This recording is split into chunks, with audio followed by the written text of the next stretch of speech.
Olá, seja bem-vindo ao canal Design para Sublimar. Eu sou o Alex e estamos de volta para mais uma videoaula da série Photoshop do zero para sublimação.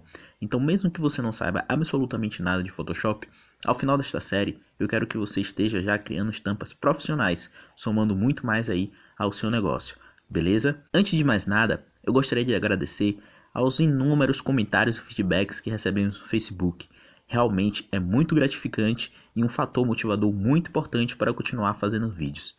Então vamos com tudo. E nessa série eu quero lembrar que é uma série de Photoshop voltado apenas para a sublimação. Então você vai aprender o que é essencial e o que é preciso para você criar estampas profissionais para a sublimação, sem precisar ficar gastando tempo com outros recursos que não são necessários. Beleza? Peço que, se você ainda não conhece nossa página, curta lá no nosso Facebook, página Design para Sublimar. Siga as nossas redes sociais também e acesse o nosso blog, que tem bastante conteúdo bacana, tem muita estampa bem bacana para downloads e dicas de Photoshop e outros programas para sublimação, tá? Tudo gratuito, as estampas totalmente editáveis, beleza? E nessa videoaula de hoje, iremos aprender a criar documentos corretamente e a trabalhar com objetos sobrepostos, tá? Então preste bastante atenção. E qualquer dúvida, só deixar no comentário ou lá no nosso Face, que eu estou aqui para te ajudar. Só lembrando que o Photoshop que eu estou usando é o CS6, eu recomendo utilizar o CS6 ou qualquer um superior, tá? E para quem ainda não tem o programa, eu estou deixando aqui embaixo na descrição para download o mesmo que eu estou utilizando, tá bom? Quando a gente abre, primeiramente quando a gente abre o Photoshop, ele vem desta maneira. Tá? A primeira vez que você abre o Photoshop, ele deve vir desta maneira. Se ele não tiver com esse visual, tiver um pouco diferente, se estiver notando algumas diferenças, basta vir aqui em cima no menu Janela, Área de Trabalho, e vamos marcar a opção Essenciais, Padrão. Tá? E daí ele vai ficar com essa aparência. Então vamos desfrutar aqui um pouquinho da ferramenta, vamos conhecer um pouquinho como é que funciona o Photoshop, né? Aqui do lado esquerdo, né, nós temos, do esquerdo do seu monitor, né, nós temos a barra de ferramentas, onde a gente tem basicamente todas as ferramentas do Photoshop, né? Aqui em cima nós temos o menu principal, tá? E logo abaixo do menu principal a gente tem aqui as propriedades de cada ferramenta selecionada aqui na barra de ferramentas. Então a gente está selecionando aqui a primeira ferramenta e tem aqui todas as propriedades dela. Se a gente selecionar a segunda ferramenta, ó, a gente vai ter aqui, vai mudar aqui em cima a barra de propriedades para a barra de propriedades desta ferramenta específica. Então se a gente mudar para outra ferramenta, vem as propriedades de outra ferramenta e assim por diante, tá bom? Aqui do lado direito, nós temos algumas janelas que já são assim consideradas principais, que a gente mais vai trabalhar no Photoshop. Tá? Lembrando que qualquer janela que a gente mostrar aqui não tiver na sua tela, você pode vir aqui no menu janela e procurar ela aqui. Tá? Ao decorrer do curso a gente vai trabalhar com algumas outras janelas, onde a gente vai precisar estar procurando aqui. Ok?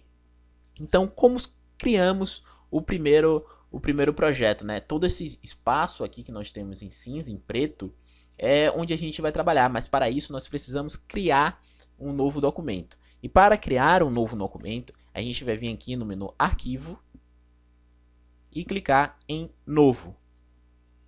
Tá? Onde vai abrir essa janelinha aqui pra gente, que é quase autoexplicativo, né? Onde a gente vai definir o nome, primeiramente. Vou colocar aqui Aula 1, tá?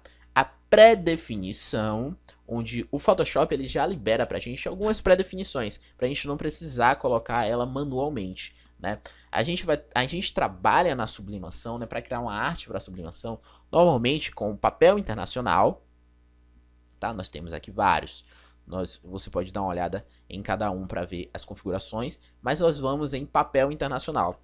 No tamanho, vai depender aí da sua prensa, da arte que você quer utilizar, né? Eu vou colocar aqui um tamanho A4, ok? Quando eu coloco o tamanho A4, ele já coloca pra gente a largura e a altura em milímetros, que é padrão do tamanho A4, né? Se eu quiser mudar aqui para centímetros, ele vai mudar também aí a forma como ele disponibiliza, né? Se a gente colocar 3, ó, a mudança já é feita automaticamente. A4 Já mudou aqui 210 por 297 e A3 297 por 420, tá? A resolução é uma questão muito importante, tá? Pois quando a gente está trabalhando com impressão, a gente sempre vai utilizar uma resolução de 300 pixels por polegada e o modo de cor a gente sempre vai utilizar a 100 mic. Você vê aqui que o padrão tá RGB, ó, mas para as nossas estampas de sublimação, a gente sempre vai utilizar as cores 100 mic, ok? Com padrão de 8 bits e o conteúdo do plano de fundo a gente vai deixar branco, tá? Mas Alex, o que seria esse modo de cor 100 mic? Por que não RGB, né? Quando a gente estiver trabalhando em si nas imagens, você quase não vai notar a diferença dos mesmos, tá? Somente na hora da impressão. Por quê? As cores RGB, que é o red, green, o blue, né, o vermelho, o verde, o azul, elas são utilizadas apenas para serem visualizadas no seu monitor, tá? Onde não precisa de uma escala de cor maior para ser visualizada, como no caso da impressão, por exemplo, onde a gente utiliza o CMYK, o ciano, magenta, o amarelo e preto. O CMYK as imagens que a gente trabalha em CMYK, quando a gente exporta esse arquivo, ele já vai ser exportado, preparado para a sua impressora, que trabalha com essas cores, ciano, magenta, amarelo e preto. Então sempre quando a gente for trabalhar com impressão, a gente vai utilizar as cores CMYK. E sempre quando a gente for trabalhar para apenas demonstrar o trabalho na internet, algum exemplo de estampa feita no mockup, né, aplicado a um desenho de camisa, somente para demonstrar, né, uma loja na internet, por exemplo, a gente trabalha assim com RGB. Mas para impressão, sempre vamos utilizar CMYK, ok? Aqui nós temos algumas configurações padrões do Photoshop, onde a gente não vai mexer, né, não é influenciável para nós. E a partir do momento que a gente definiu o tamanho, né, papel internacional, A4, colocou o modo de cor CMYK, vamos dar um OK e ele vai criar aqui o nosso documento, né? A gente já tem aqui a aba criada com esse projeto, aula 1, a gente tem um modo de cor aqui CMYK, né? E a gente tem aqui o zoom no qual está sendo aplicado aqui ao arquivo, ok? Espero que tenha ficado claro essa explicação entre CMYK e RGB e como criar um novo documento. Lembrando que qualquer dúvida que você tiver, você pode deixar aí no comentário. Então vamos lá, vamos abrir a nossa primeira imagem, tá? Ela já estava aqui aberta, mas eu vou abrir ela novamente. No menu Arquivo, Abrir, tá?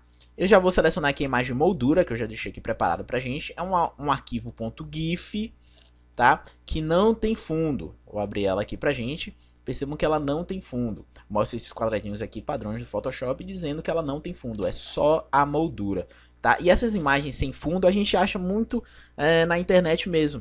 Procurando no Google Imagens, em qualidade, sempre qualidade grande, tá? No formato .png ou .gif. Ok? E percebam que quando eu abro essa imagem, ela já abre aqui pra gente automaticamente uma nova aba.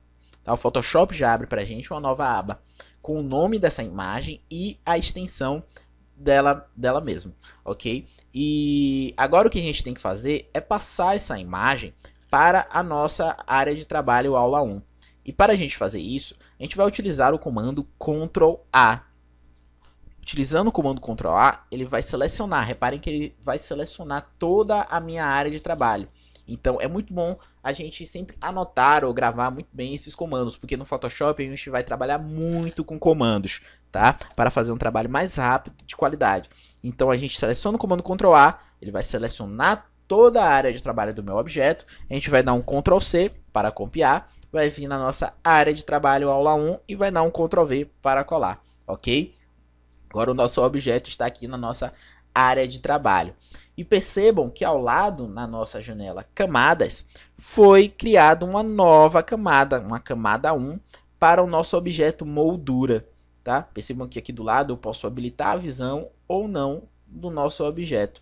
Tá? E clicando duas vezes no nome Camada 1, a gente pode aqui renomear para saber mais especificamente do que a gente está falando. Né? No caso, a gente está falando aqui da moldura. Então, eu renomeei essa camada para moldura, ok? E reparem que no meu objeto não está se enquadrando muito bem aqui o meu documento A4, né? Percebam que está cortando aqui, ou numa lateral ou em outra. Então a gente vai ter que editar esse objeto para que ele fique aí de acordo com o tamanho aí que a gente quer, não é mesmo? Então, para fazer isso, a gente vai utilizar a ferramenta Transformação Livre. A gente pode vir aqui no menu Editar e com o objeto selecionado, tá? Com a camada aqui selecionada, a moldura, a gente vai vir em Editar e clicar em Transformação Livre, tá? Mas percebam que aqui do lado, ó, ele já dá pra gente o atalho desta transformação. E como é uma transformação que a gente vai fazer sempre em vários objetos, é sempre bom a gente lembrar aqui esse atalho, que é o Ctrl mais T, não é mesmo? Então a gente pode aqui selecionar esta ferramenta, né? Com o S que eu saio, tá? E vamos sempre usar o atalho, Ctrl mais T, e ele já dá aí essa ferramenta pra gente, tá? Com esta opção ativa, transformação livre, ele abre pra gente aqui os vértices ao lado da nossa imagem, onde a gente pode selecionar esses vértices e fazer aqui uma alteração no nosso objeto, redimensionando da esquerda para a direita, da direita para a esquerda, de baixo para cima e vice-versa. Tá? Lembrando que em algumas imagens, na maioria das imagens, na verdade, é sempre muito perigoso a gente fazer esse tipo de transformação livre, porque se a gente for transformar apenas levando em consideração um lado ou o outro, a gente pode deformar o objeto. Percebam aqui que a lateral agora está mais fina aqui que o topo, porque a gente não está editando de uma escala proporcional a todos os lados. Então o que é que a gente vai fazer? Eu vou apertar o ESC agora para cancelar a edição, tá? Vou dar um Ctrl T novamente para abrir a ferramenta Transformação Livre e vou redimensionar ela utilizando aqui os pontos da diagonal e segurando a tecla Shift. A tecla Shift me dá a opção de redimensionar o objeto em escala proporcional aqui a todos os lados, tá? Então vou poder agora deixar ela menor, tá? Mantendo a proporção aí com todos os lados. É uma proporção real a todos os lados. Vou dar um Enter e ele vai confirmar aqui a minha alteração no meu objeto. Ok? Agora a gente vai fazer o seguinte: a gente vai procurar uma imagem na internet e colocar ela como se fosse a foto aí dessa moldura que a gente está aqui fazendo, né? Desse meio que um porta-retrato aqui, bem bacana. Então a gente vai na internet agora e vai utilizar o site de buscas, o Google Imagem, tá? Tem muita gente que não gosta de utilizar o Google Imagens, mas você pode utilizar se você seguir algumas dicas que são bem simples de se fazer, como por exemplo, vindo no menu ferramentas, escolhendo sempre a qualidade grande, né? O tamanho aqui, ó, sempre vai ser grande, porque o Photoshop ele vai conseguir absorver a qualidade do tamanho da imagem, né? Se a gente for trabalhar aqui com imagens pequenas, quando a gente for aumentar no nosso papel, dependendo ali da nossa impressão, seja no A4 ou no A3, a gente vai perder muito a qualidade, os pixels vão estourar e a gente vai perder aí a qualidade dessas imagens, tá? A gente sempre tem que ficar ligado também onde a gente vai utilizar essa sublimação, onde a gente vai utilizar essas estampas para questão de direitos autorais e tudo mais, ok? Então a gente selecionei aqui a foto de um cachorrinho, né? Vários cachorrinhos aqui, bem bonitinhos, e a gente vai clicar com o botão direito, copiar a imagem, tá? Se você estiver aqui no Google Chrome ou no Mozilla, é muito bacana isso, porque você pode copiar a imagem direto do seu navegador, tá? E colar ela aqui direto no seu documento. Dando um Ctrl V, eu colei aqui agora a imagem aqui dos cachorrinhos, tá? Percebam que ao redor aqui, ó, na janela camadas, já foi criada outra camada para os nossos cachorrinhos aqui, tá? Mais uma vez foi criada com a camada 1, que é o nome padrão. A gente vai clicar 2 vezes e vai renomear aqui para cachorrinhos. Prontinho, beleza. Agora a nossa missão é colocar esses cachorrinhos aqui enquadrados diretamente também no nosso quadro. O que a gente vai fazer? Vai utilizar novamente a ferramenta de seleção Ctrl T. Beleza, ativada a ferramenta, a gente vai fazer o que agora? Vai redimensionar, sempre utilizando lá a tecla Shift para aumentar em tamanho aqui real, tá? Em tamanho proporcional a todos os lados. Fez aqui a transformação, basta apertar o Enter para aplicar aqui a transformação, ok? Agora percebam que a minha camada cachorrinhos, né, está aqui, não está muito bem encaixada no nosso quadro, né? Percebam que está uma imagem acima do nosso quadro. Então o que é que a gente tem que fazer? A gente tem que passar essa imagem aqui para trás do quadro. E para fazer isso, basta trabalhar aqui com as camadas. Basta passar a camada cachorrinhos para trás da camada moldura. Pronto, agora o nosso cachorrinho está aqui, ó, atrás da camada moldura. E está aqui muito bem enquadrado, beleza? Agora, para a gente trabalhar de maneira mais organizada, a gente pode trabalhar com agrupamento de camadas. Ou seja, digamos que eu queira passar esse quadro aqui para cima, então, jogar ele um pouquinho mais para cima para poder escrever um texto embaixo. Então, se eu mover o quadro, a imagem vai ficar, tá? E agora, perdi aqui o meu enquadro aqui da minha foto, não é mesmo? Basta eu acionar o comando Ctrl Z para voltar aqui a última ação que eu fiz. Então, o comando Ctrl Z é essencial para voltar às ações que eu acabei de fazer. Tá? Então, se eu selecionei aqui e coloquei para um canto, opa, não quis isso, Ctrl Z, ele vai voltar aqui a minha ação. Tá? Então, o que é que a gente vai fazer para poder selecionar tudo junto? A gente vai vir aqui na camada cachorrinhos, vai selecionar segurando o Shift a camada moldura, tá? E vai dar um Ctrl G, né? Para poder agrupar aqui as minhas camadas. Percebam que ele acabou de juntar as camadas e renomear para agrupar onde a gente vai aqui agora mudar e vai botar quadro. Ok? Agora eu posso mover o meu quadro para qualquer lugar da tela que ele vai junto com o meu cachorrinho. Porque a camada quadro moldura e a camada cachorrinhos está dentro aqui do agrupamento quadro. Ok? E para salvarmos todo o progresso que a gente acabou de fazer, basta a gente vir aqui no menu Arquivo, salvar como, né? A gente escolhe a pasta onde a gente quer deixar. E para salvar como um arquivo onde será editado depois novamente no Photoshop, basta a gente salvar como um arquivo do Photoshop, que é o .psd. Se a gente quiser salvar esse documento já como foto para impressão, basta a gente salvar como um formato de imagem JPG ou JPEG. Tá?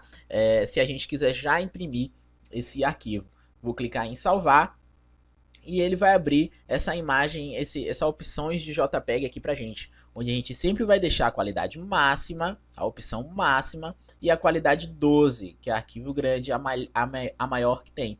É sempre importante a gente trabalhar com a máxima qualidade de imagem para podermos ter uma melhor impressão da nossa estampa, ok? Ao selecionarmos tudo direitinho, basta apertar em OK e nossa imagem será salva lá na pasta onde a gente designou.